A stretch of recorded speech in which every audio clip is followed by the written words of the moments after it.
There are guerrilla queer bars in probably 20 cities around the world, and it started in San Francisco about 8 years ago. Boston Guerrilla Queer Bar is a group of a bunch of gays and lesbians all descend upon various places that are typically known for just straight people. The week of the event, an email goes out to everyone on the list.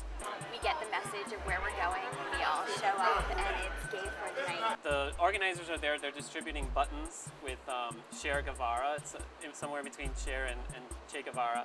We were talking about wanting to use something that was iconic, having to do with guerrilla imagery, and something iconic that had to do with gay imagery.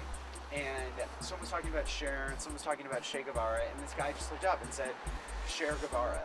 And that was really, I think it was when we got that image that we knew like we could do something. Part of the fun is also guessing who's there for it and who's not. Sometimes it's hard to tell. I've heard like the bouncers say, oh, the gays are here. But then the bartenders love it. Sometimes Josh and I get this super VIP treatment, which is just like ridiculous, you know? Like, oh, welcome to Guerrilla Queer Bar, can we get you a drink? And I'm like, this is a guerrilla operation. You're not supposed to offer me anything. You know, like, what are you doing? You know? You're supposed to be angry and then enjoy the money that we're bringing in the front door. You know, a lot of the Boston gay nightlife shut down over the past couple of years, or maybe past 10 years. It's all kind of slowly withered away. I think as, you know, gay rights have been, you know, solidified in the Boston, you know, legislature, it's, there's been a sense that gay people don't need a place to go anymore. We're actually at the site of the first Guerrilla Queer Bar. This obviously has some special significance to us because this was our first event. This was, I mean, talk about stomach churning.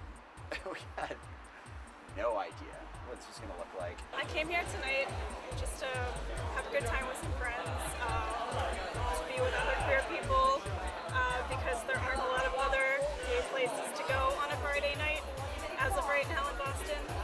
The gay bar scene is maybe kind of limited. It's great to go to a different place, you know, and I think that's one of the best things about Guerrilla Queer Bar. Gay people that have straight friends that hang out during the week, they don't get to go out together a lot. And we find that at Guerrilla Queer Bar, people will go out, like gay groups and straight groups will go out together. You know, there's some straight people who just have no reason or they're scared to go into a gay bar, and then suddenly they find themselves surrounded by gay people, and it's sort of, you know, this instant gay bar. It's like that from the doors. People are strange only when they're strangers. Bar owners and owner managers that run these really classically homophobic bars are bending over backwards to get gay people in their front door. Generally, I try to avoid going to heterosexual bars. I don't usually feel comfortable coming to straight, preppy bars in downtown Boston. I would just never go here. Right. And so now I'm just going to go here and feel totally comfortable, and that's weird. Right. I feel like I would be dragged here, but I'm actually choosing to come here. Yeah, you're totally choosing to come here. It is a political act because it makes you go to places that I wouldn't normally feel comfortable going to.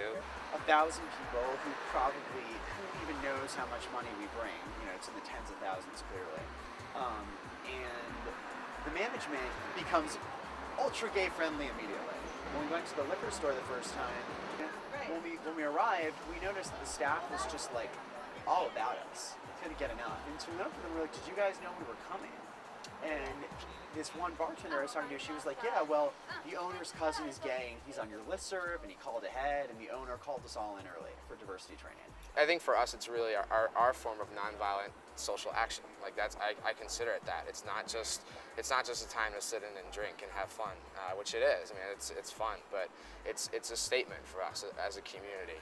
I absolutely think any time that queer people take over a straight space and turn it into a queer space, it's absolutely political. I think like the next steps in all of this is just visibility.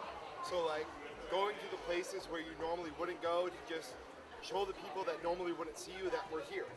I think that any time that queer people raise our visibility and inhabit spaces where we don't normally go, that we're making all of the spaces a little bit safer for those who come after us. It's like a mini Pride every month. And what we do hear from people is that people go back to these bars, which is awesome. So we really do open up kind of a new realm of places that people otherwise don't go to. We're trying to find ways to do two things. The charity event The idea would be that we find a way to milk as much money from bars, maybe from liquor sponsors, keep some of the spontaneity involved, and you know, in a night raise, you know, 5, 10, 20 grand, we don't know, and then donate it to a charity that's not expecting it. That's going to be like our double gorilla whammy. We're talking about doing like the GQB local, where we would on, you know, a random Monday night have a bar in Cambridge, the South End, Jamaica Plain. You know, maybe hit up some neighborhoods where we don't go because they're kind of they're off the beaten path and the bars are too small. So if we divide our crowd into 3, then we can go to these smaller places.